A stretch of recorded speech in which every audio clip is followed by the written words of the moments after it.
Cantar, catar y contar. Es la nueva propuesta del Gobierno de Navarra a través de Intia Reino Gourmet para derribar fronteras y dar a conocer los productos típicos de una determinada zona geográfica en otros lugares donde quizá no se conocen tanto.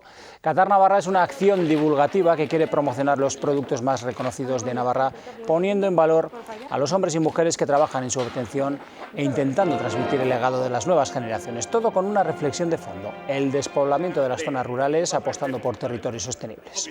Les vamos a contar qué es lo que...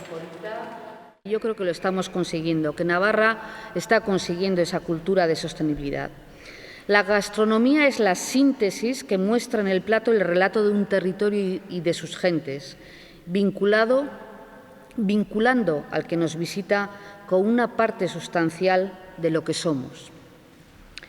Diría que una buena experiencia gastronómica deja en la persona que lo disfruta la sensación de querer saber más, de querer entender cómo se ha podido llegar hasta ahí, qué hay detrás de las puertas de esa cocina.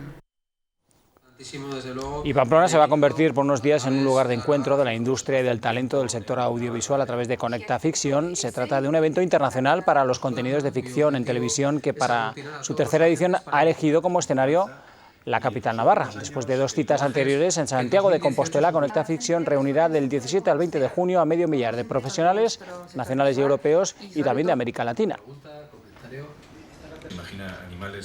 Porque es un evento construido a medida para que la industria y el talento se encuentren.